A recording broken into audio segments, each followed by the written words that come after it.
बिस्मिल्लाहिर्रहमानिर्रहीम ला हौला वला कुव्वता इल्ला बिल्लाह अल्लाहुम्मा सल्लि अला मुहम्मद व अला आलि मुहम्मद। अस्सलामु अलैकुम everyone, I hope you are all doing well. Here we are with the very first podcast of Let's Try It.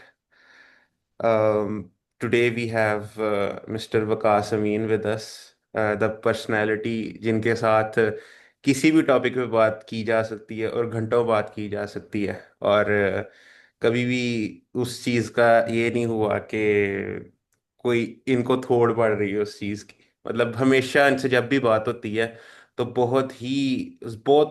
कुछ सीखने को मिलता है इनसे। सो वेलकम वकास भाई। अस्सलाम वालेकुम रहमतुल्लाहि व बरकातुहू। Salam. So, Vikas bhai, a quick introduction of yourself. अस्सलाम वालेकुम तमाम सुनने वालों को ईद उल अजहा एडवांस मुबारक। आई होप कि हमारी पॉडकास्ट पहले जाएगी ईद उल अजहा से, लेकिन इन केस अगर हम बाद में भी अपलोड कर पाए तो सबको बहुत बहुत दिली ईद मुबारक। अस्सलाम वालेकुम जी। मेरा नाम वकास वकास अमीन मेरा नाम है। मैं बेसिकली सॉफ्टवेयर इंजीनियर हूँ बाय प्रोफेशन, लेकिन वर्ल्ड पॉलिटिक्स और ग्लोबल इंटरनेशनल अफेयर्स को अपीलिंग निगाह से जो है ना मैं देखता हूँ। और आई फोर सी के जी इसको समझे बगैर या इसकी डीपर अंडरस्टैंडिंग के बगैर हम अपने मकसद की तकमील तक नहीं पहुंच सकते, जो हमारा एक इस्लामिक मकसद है या उम्मैटिक जो हमारा मकसद है। तो आज की नशिस्त हमारी बेसिकली इसी चीज़ पे ही होगी। आई होप के mister Umar has got some very good questions for me, और उस पे हम थोड़ा सा चीज़ों को बिल्डअप करने की कोशिश करेंगे। तो थोड़ा बहुत एक्सपीरियंस है इंटरनेशनल रिलेशंस का, पॉलिटिकल साइंस थोड़ी बहुत पढ़ी है। दो I am not an authority on that, लेकिन ये है कि उसको हम चीज़ों को कनेक्ट करने की हद तक समझेंगे आज।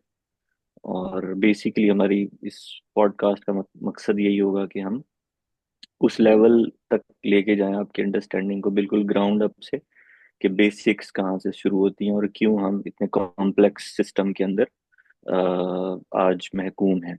तो that's all about myself. Yes, yes Umar, go exactly. On. That is literally the purpose of this podcast के जो मेरे जैसे लोग हैं या कोई भी स्टूडेंट्स हैं उनको बहुत ज़्यादा ना बिखरी बिखरी सी इंफॉर्मेशन मिलती है हर जगह से किसी भी उसके ना।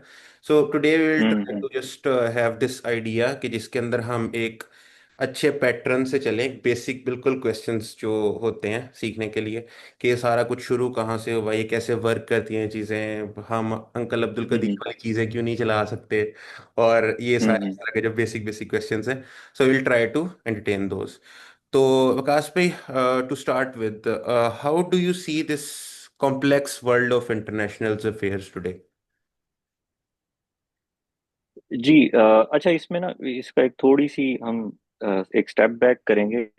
बेसिकली कि जी इंटरनेशनल अफेयर्स हैं क्या बेसिकली दुनिया में, जो हम आज जो हम इस दुनिया को एक एक मैश ऑफ स्पेगेटी की तरह देखते हैं बेसिकली।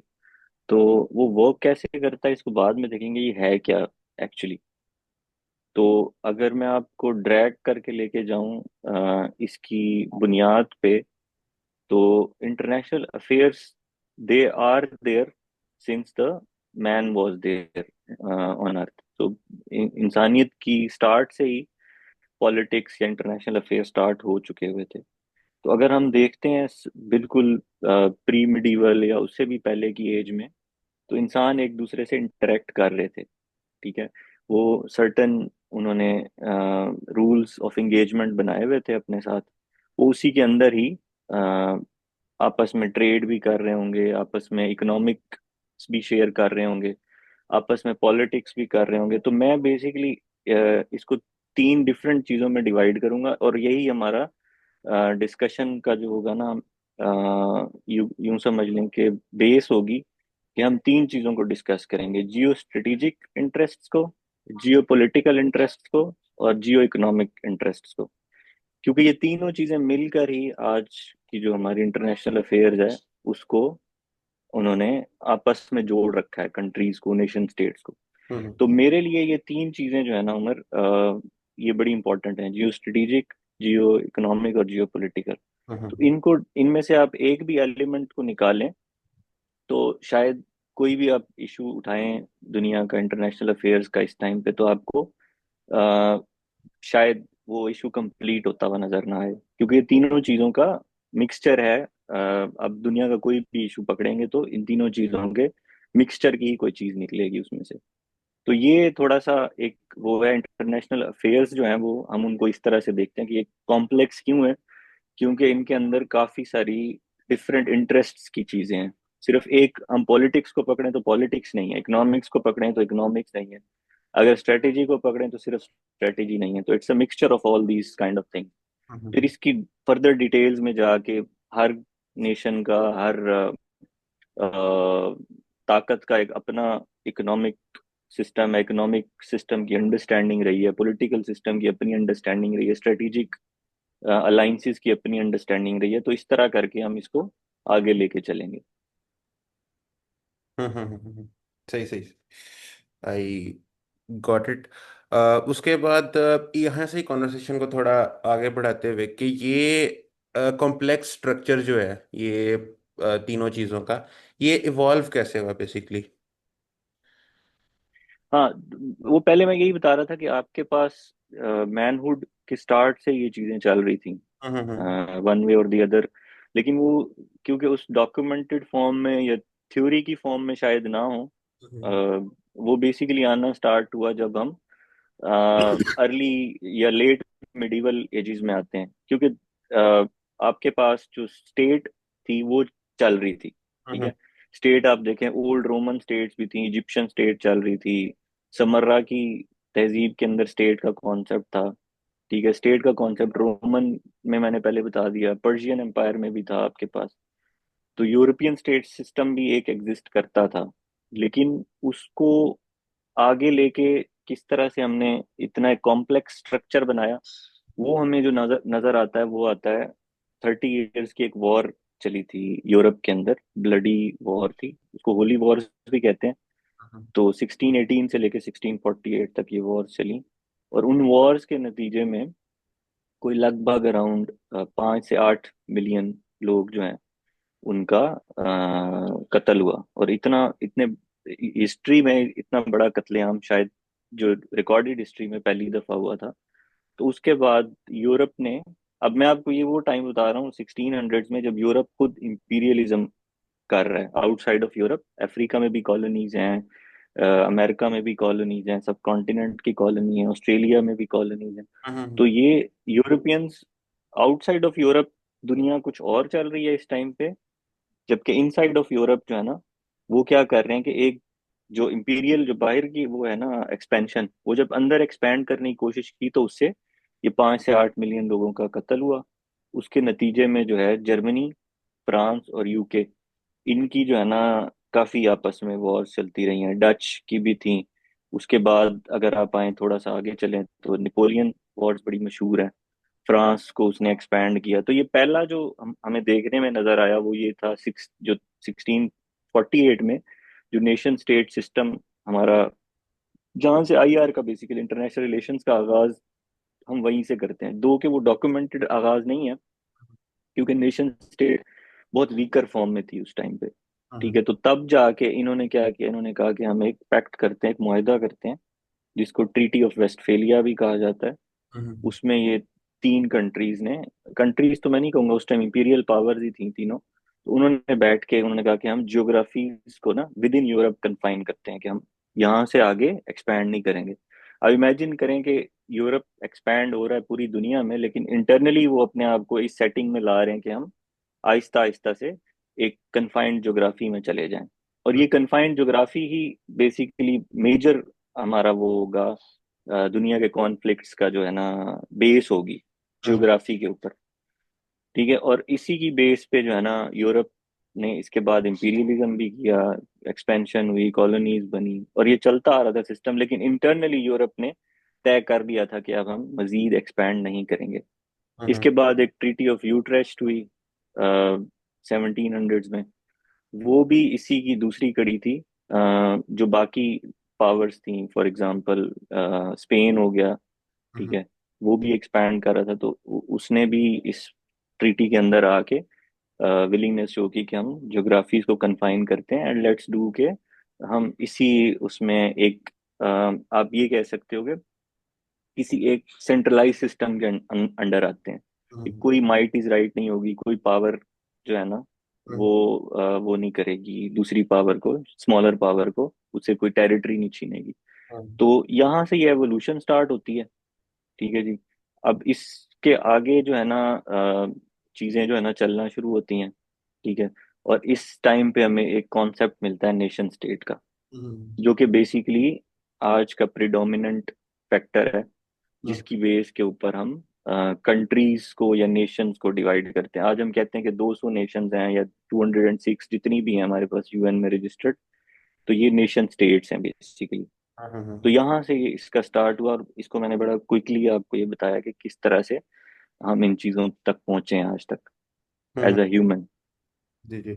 इसमें आपसे यही इसके बाद पूछने लगा था कि we see this nation state जो आज का हमें वो स्ट्रक्चर मिलता है नेशंस का। तो यस वी हैव सीन के इंटरनेशनल अफेयर्स में जैसे आपने बताया कि तीन जो चीज़ें हैं उनका कॉम्प्लेक्स मिक्सचर होता है। ये बहुत अजलों से चलता आ रहा है, नेशंस के बिटवीन होता है। सो यही मेरा अगला सवाल था कि नेशन स्टेट जो है वो बेसिकली है कि इफ़ यू कैन एलेबोरेट हम्म। कि नेशंस ये जी जी। जो स्ट्रक्चर हम देख रहे हैं नेशन स्टेट का, वेल पहले तो ऐसे नहीं था होता ना कि मतलब पहले तो सारा जैसे खिलाफत है उसके अंदर सारा कुछ एक ही हम्म स्टेट के अंदर आ रहा है। The nations we see today, इसको आपने हम्म बता तो दिया दो, लेकिन I would like to hmm. Just नहीं नहीं, बहुत बहुत अच्छा, बिल्कुल बेसिक सा सवाल है। यस। और बहुत अच्छा सवाल है ये कि हम इसको देखते कैसे हैं। क्योंकि मैंने बताया कि स्टेट्स तो एग्जिस्ट करती थी, ठीक है। मैं अगर आज की नेशन स्टेट को ब्रेक डाउन करूं तो उसमें मुझे चार चीजें नजर आती हैं, ठीक है। सबसे पहले तो जी उसके ज्योग्राफिकल बॉर्डर्स होने चाहिए। ठीक है, ये तो एक प्राइमरी सी चीज है कि एक स्टेट के बॉर्डर्स होना। और ये आज का नहीं है, ये कॉन्सेप्ट बहुत पुराना है कि स्टेट जो है ना वो बॉर्डर्स तक वो होती है, महदूद होती है। इवन दो कि अगर हम देखते हैं नॉन नेशनल स्टेट्स जो थी, जैसे कि ऑटोमन एम्पायर हो गई, Austro Hungarian, Russian, Mughal, British, ये सब बॉर्डरलेस एम्पायर्स थी कि इनको कभी भी ज्योग्राफी की वो नहीं पड़ी, जरूरत नहीं पड़ी। और दे केप्ट ऑन एक्सपेंडिंग, और ये उस तरह से उस डेफिनेशन में फॉल नहीं करती जो कि आज की नेशन स्टेट की डेफिनेशन है कि कन्फाइंड ज्योग्राफी हो, सबसे पहले उसका अपना एक वेल डिफाइंड बॉर्डर हो।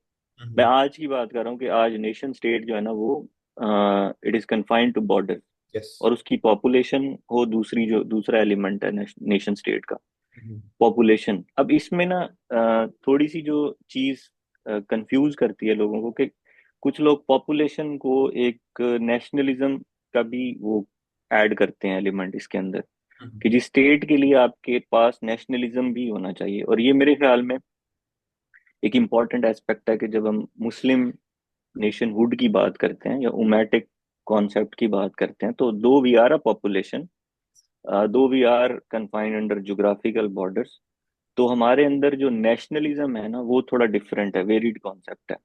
ठीक है ना, वो हमारे अंदर ये नहीं है कि मैं पाकिस्तानी हूँ तो मेरे अंदर पाकिस्तानियत होगी, मैं लेट्स से टर्किया से हूँ तो मेरी टर्क जो है ना वो नेशनलिज्म होगा। और यहाँ से आके जो चीजें हैं ना हमें हिस्टोरिकली मुसलमानों को पीछे लेके जाना शुरू किया उन्होंने, कि नेशनलिज्म की जो डेफिनेशन थी ना उसको चेंज किया गया हमारे लिए। हमें, ठीक है, हम ज्योग्राफिकल बॉर्डर्स तक भी ठीक है इस सिस्टम के अंदर, ठीक है।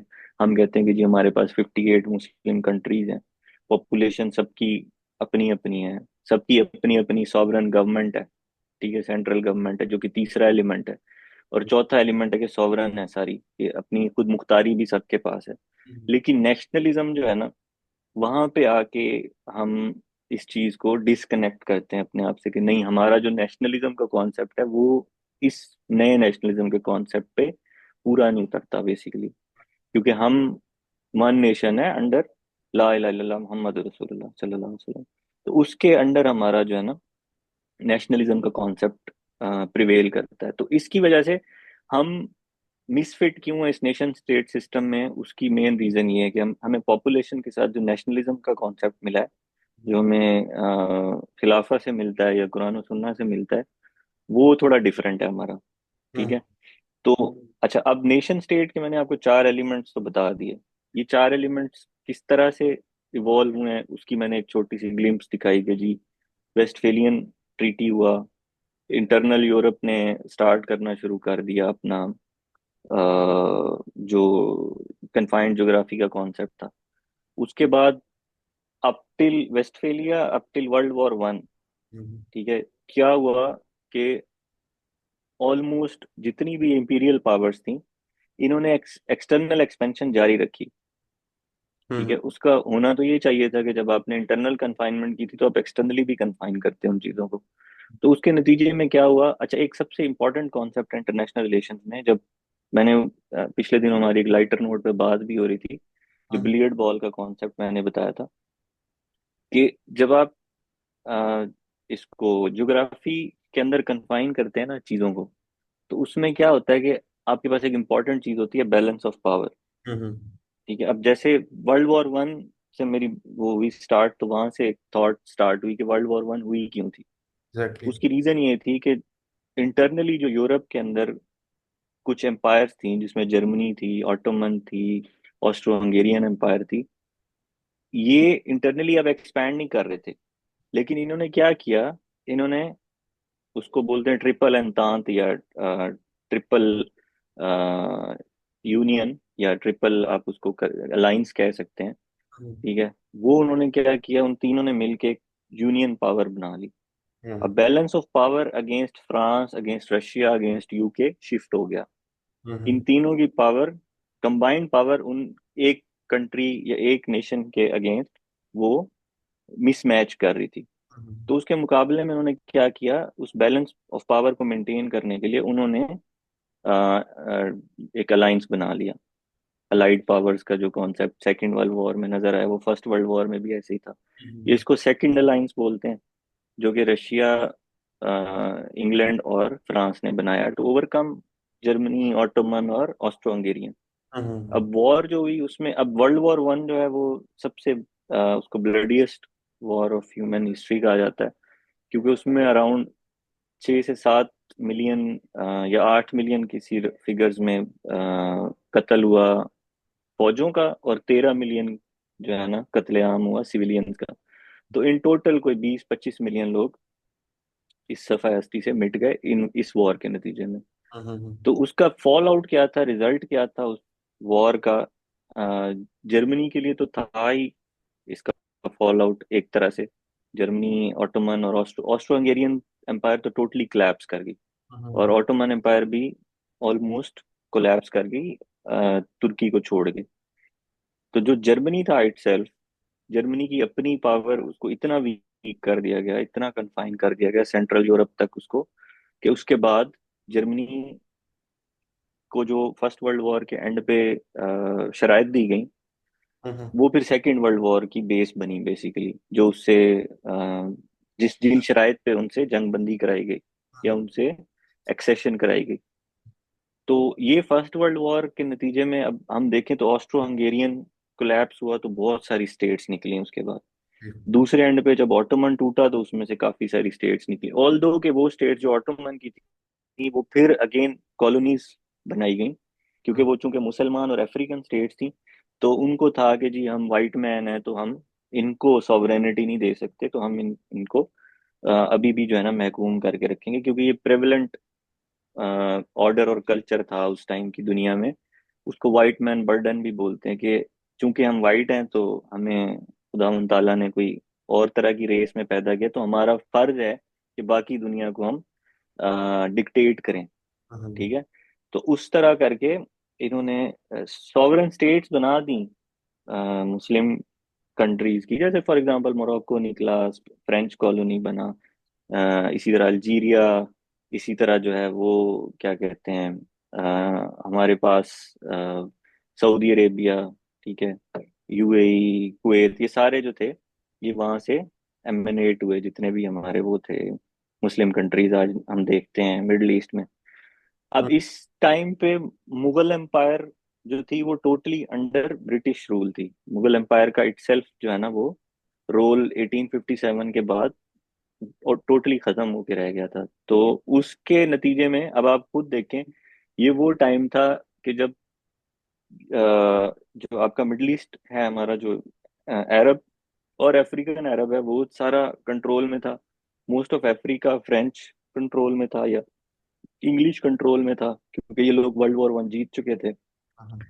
बहुत सारी जो थी सेंट्रल एशियन रिपब्लिक्स जो ऑटोमन से टूट के वो रशिया या यूएसएसआर के साथ चली गई। यूएसएसआर तो खैर बाद में बना, लेकिन उस टाइम रशिया था। ठीक है। तो अब ये फर्स्ट वर्ल्ड वॉर में ये चीजें हो गई। अब कहते हैं कि जी फर्स्ट वर्ल्ड वॉर के बाद आज जितनी नेशन है ना, उसमें से 160 नेशन स्टेट्स उस टाइम बन गई थी। फर्स्ट वर्ल्ड वॉर के बाद आज अगर 206 हैं तो 160 के करीब उस टाइम पे हमें नजर आ गई थी। तो आईआर जो है ना, इंटरनेशनल रिलेशंस, जो बेसिकली नेशन स्टेट को करता था गवर्न करने का, एक हमारे पास स्टडी है। तो वो वहां से थोड़ा एज अ सब्जेक्ट जो है ना नजर निखर के नजर आया कि अब चूंकि 160 मोर देन इनफ स्टेट्स हैं हमारे पास, जो कि पहले 35-40 भी शायद ना हो। तो अब चूंकि इतनी स्टेट्स बन गई हैं तो अब कुछ गवर्निंग मॉडल हमें मिलेगा देखने को।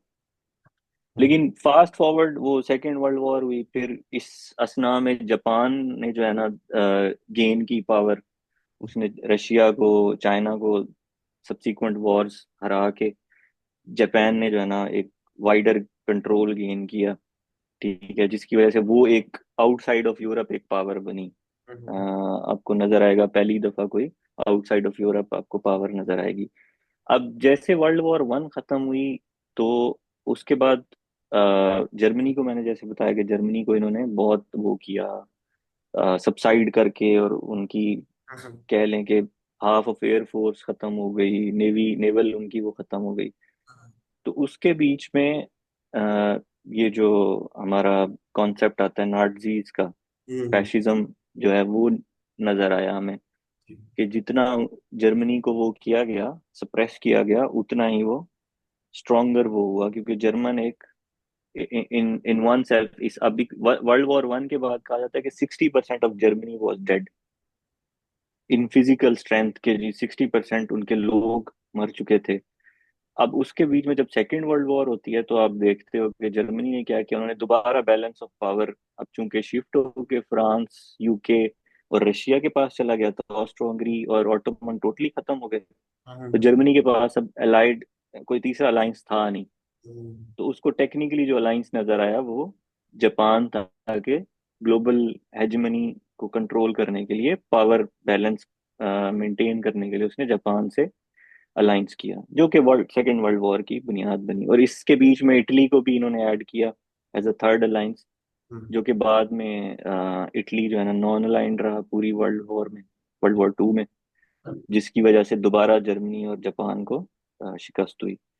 तो ये सेकेंड वर्ल्ड वॉर का टाइम था जब आपकी ये पूरा जो हमारा आईआर का गवर्निंग मॉडल था, ये एज सच शेप होके ऐसे आया कि फर्स्ट वर्ल्ड वॉर के बाद इन्होंने तय किया कि अब हम, यूरोप ने फिर इंटरनली तय किया, क्योंकि वॉर तो टेक्निकली यूरोप में ही लड़ी गई थी। तो उन्होंने फिर तय किया कि हम एक सेंट्रल गवर्निंग बॉडी बनाते हैं।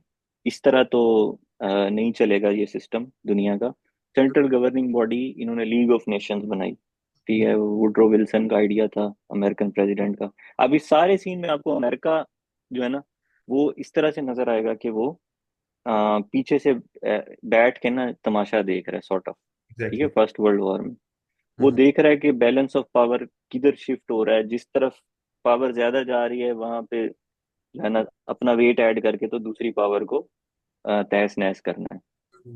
तो उसकी बुनियाद पे अमेरिका जो है ना वो ये देख रहे थे कि लीग ऑफ नेशंस इन्होंने काम बनाते हैं, लीग ऑफ नेशंस बनाते हैं कि जिसकी बेस पे हम सेंट्रली गवर्न करेंगे दुनिया को।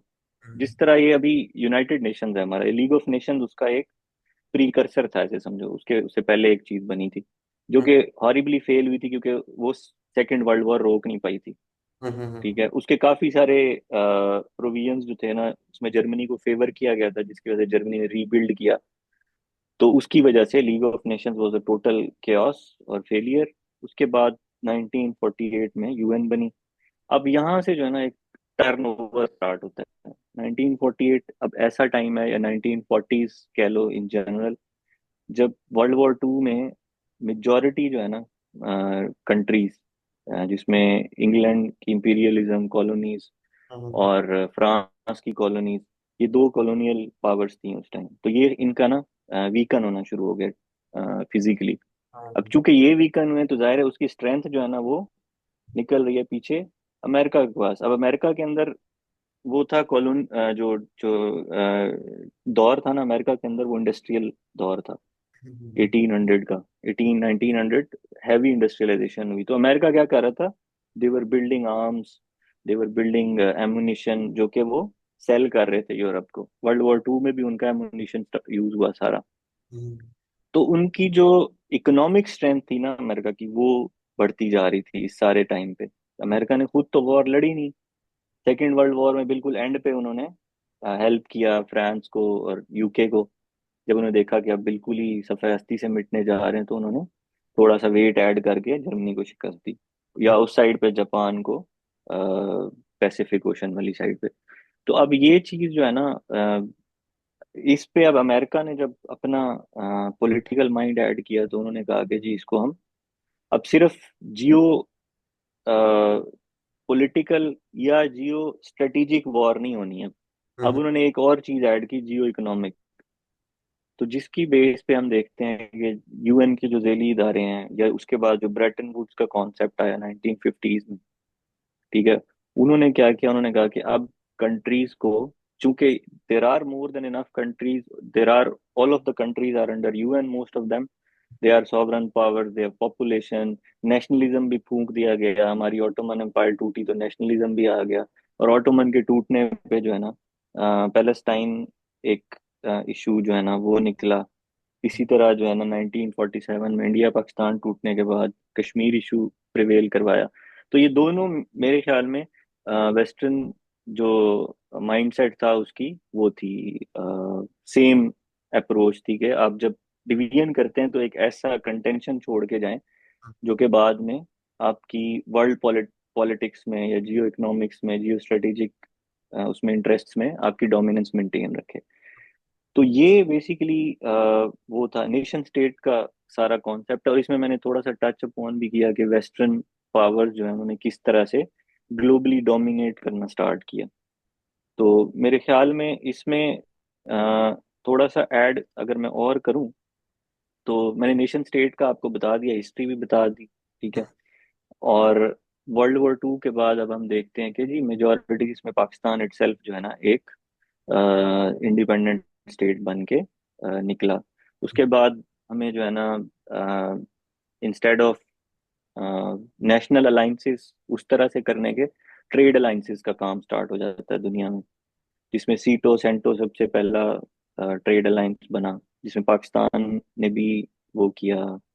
वो बेसिकली अगेंस्ट यूएसएसआर था, तब यूएसएसआर बन चुका था। 1948 के बाद से जो है ना एक और वॉर स्टार्ट होना शुरू हो जाती है, जिसको हम ग्लोबल वॉर कहते हैं। वो है कोल्ड वॉर बिटवीन अमेरिका और the United States of America और USSR, United Soviet Socialist Republic. तो उसके जो वो हैं फॉल आउट्स हैं, वो हमें नेक्स्ट 50 ईयर्स तक देखने को मिलते हैं। लेकिन मोस्टली जो है ना दुनिया वॉर अवॉइड करती है, जो कि यूएन की सबसे बड़ी सक्सेस थी। जैसे लीग ऑफ नेशंस फेल हुई थी वॉर बचाने में, दुनिया को बचाने में, going into second world war, UN ने थर्ड वर्ल्ड वॉर तक अभी तक हमको, हम सबको बचा के रखा हुआ कि थर्ड वर्ल्ड वॉर हो नहीं पा रही अभी तक। उसकी वजूहत काफी सारी हैं, क्योंकि इकोनॉमिक्स और ट्रेड का काफी इंपॉर्टेंट उसमें जो है ना ऐड हो जाता है फैक्टर। अब आप ये देखो, ये टाइम था। अब इसको मैं कनेक्ट इस तरह से करूंगा कि ये सारा टाइम आपको नेशनलिज्म का कॉन्सेप्ट मैंने बताया कि वो एक और तरह से फीड किया गया, खास तौर पे जब ऑटोमन टूटा। हम्म। तो टर्की के अंदर जब, क्योंकि टर्की ही फोर रनर था ना हमारा, खिलाफत का जो लास्ट चैप्टर है वो टर्की पे आगे खत्म होता है। तो उसके अंदर मुस्तफा कमाल साहब जो थे, उन्होंने नेशनलिज्म का कॉन्सेप्ट ही चेंज कर दिया मुसलमानों में। हम्म उस नेशनलिज्म के कॉन्सेप्ट की चेंज की वजह से अब हम कन्फाइंड होके रह गए कि अच्छा जी, जो इकबाल ने कहा था कि जी अखुवत उसको कहते हैं, चुभे कांटा जो काबुल में है, जिधर भी, तो हम्म हिंदुस्तान का हर पीरो जवां बेताब हो जाए, वो वाली जो एक कॉन्सेप्ट था। तो हम्म वो नेशनल, अब इसी टाइम पे चूंकि ये खिलाफत का दौर था, तो इकबाल को इस चीज की अहमियत का अंदाजा था कि ये जब खिलाफत खत्म होगी तो उसके बाद हमारा जो एक यूनियन है ना, जो कलमे की यूनियन है हम्म मुसलमानों के बीच में, वो खत्म हो जाएगी। ठीक है। तो उन्होंने इसीलिए पहले ही हमें बता दिया था कि ये हमारे लिए जो है ना नेशनलिज्म ये है। नेशनलिज्म डजेंट मीन कि मैं इजिप्शियन मुस्लिम हूँ तो मैं अपने आप को I be called out as Egyptian और अ प्राउड इजिप्शियन और अ प्राउड पाकिस्तानी। इसका ये मतलब नहीं है कि मैं पहले मुसलमान हूँ, कलमे के अंडर आता हूँ, उसकी जो सैंक्टिटी है कलमे की वो मेरे लिए ज्यादा मोतबर है। तो ये सब भांप लिया था जो हमारे वो थे ग्रेट माइंड थे, उनको पता लग गया था इस चीज का। हम्म तो उसके बाद हमें टर्की में सबसे बड़ा नेशनलिज्म देखने को मिला कि जी टर्की को टोटली लिबरल और उस सेकुलर उस्तवार पे जो है ना डाला गया, क्योंकि टर्की ही हमारी, आप कह सकते हो कि नर्व थी वो वाली जहाँ से ये स्टार्ट होना था दोबारा एक खिलाफत का कॉन्सेप्ट। तो उन्होंने टर्की को ही सप्रेस किया। हम्म हम देखते हैं कि उसके बाद जर्मनी ने अपना नेशनलिज्म बरकरार रखा। अच्छा, इसके बीच में इन्होंने क्या किया, अब मैं इसको फलस्तीन से भी कनेक्ट करता हूँ ताकि वो टाइम मेरे पास आना शुरू हो गया तो मैं 3 मिनट में इसको खत्म करूं। तो पैलेस्टाइन, क्योंकि इसी बीच में पैलेस्टाइन को भी इन्होंने मैंडेट टेरिटरी के तौर पे अ, एक इंग्लिश वो था, ब्यूरोक्रेट था, बेल्फोर नाम था उसका। जब वर्ल्ड वॉर वन खत्म हुई तो उसने ये तजवीज दी कि जी हमें एक ज्यूज के लिए, क्योंकि ज्यूज एक बहुत बड़े पैमाने पे तब जर्मनी से पोलैंड चले गए थे। पोलैंड एक नया मुल्क बना था वर्ल्ड वॉर वन के बाद, तो पोलैंड चले गए थे काफी सारे ज्यूज, और कंटेंशन थी ज्यूज और इनके दरमियान। जो पहली वेस्टफेलिया की वॉर थी वो प्रोटेस्टेंट्स और उनकी थी, कैथलिक्स की थी, जो हम्म 30 साल वॉर नहीं है। उसके बाद जो वॉर का वो था वो चेंज होता हुआ नजर आया कि ज्यूज के अगेंस्ट लड़े हैं लोग, या लड़े हैं जो रशिया में जो सॉर्ट ऑफ एथीस्ट थे, उनका भी वो खुदा पे यकीन उस तरह से नहीं है। तो अब वॉर का भी जो है ना मूड चेंज होने लग गया। तो इन्होंने क्या किया कि जो बेल्फोर थे इन्होंने कहा कि जी हमें चाहिए ज्यूज के लिए एक नेशनल जो है ना वो चाहिए, हमें स्टेट चाहिए। हम्म तो उन्होंने क्या किया, ये वहां से जो है ना पैलेस्टाइन जो है वहां से उसको मस्जिद अक्सा को उन्होंने ये इलाका चूज किया कि उनको वहां हम रेलोकेट करते हैं। और वर्ल्ड वॉर टू के बाद जब उनके साथ हिटलर ने जो किया उसके बाद उनको फिर सही नजर मिली कि अब इसको हमें कर देना चाहिए, जिसकी वजह से मैसिव कॉलोनाइजेशन स्टार्ट हुई पैलेस्टाइन की। और आज हम जिस स्टेज पे खड़े हैं तो पैलेस्टाइन इटसेल्फ जो है वो एक ऐसा कॉन्फ्लिक्ट है कि इसके ऊपर शायद हमें एक नई पॉडकास्ट करनी पड़े टाइम एग्जैक्टली की निस्बत से। हम्म हाँ, तो मैं इस चीज को ये बताने के लिए कि चूंकि अब नेशन स्टेट इन्होंने डिक्लेयर कर दिया था तो उसी की खिलाफ वर्जी इस टाइम पे जारी है कि पैलेस्टाइन एक स्टेट 1948 में यूएन के अंडर रेजोल्यूशन के अंडर स्टेट थी, हम्म उसको आपने इम्पीच करके पावर्स को, सॉरी इजरायलीज को या ज्यूज को आपने इन्फ्लक्स करा के डाल के उनका आपने नेशन स्टेट का कॉन्सेप्ट ही खत्म कर दिया। तो जो कॉन्सेप्ट आपने खुद स्टार्ट किया था उसी को ही आप डिमीन कर रहे हो बेसिकली एज वेस्टर्नर। तो मेरे ख्याल में we are right on top of our mark. तो या शायद इसको फिर नेक्स्ट उसमें ले जाएं। जी जी इंशाल्लाह। हाँ, ये आज के बेसिक्स मेरे ख्याल में काफी हो गए। हाँ जी। तो आज की जो है उसका मेरे ख्याल से सारा कुछ कवर हो चुका है इंशाल्लाह, क्योंकि पैलेस्टाइन जी। एक बहुत बड़ा इशू है तो हम इसको अलग से टाइम देंगे। I would suggest everyone who is watching this, I hope not कि टाइम खत्म हो जाए, कि you need to have some knowledge about the world wars, ताकि आपको ये चीज़ें फिर अच्छे से समझ आएंगी जो डिस्कस हुई हैं कि तब क्या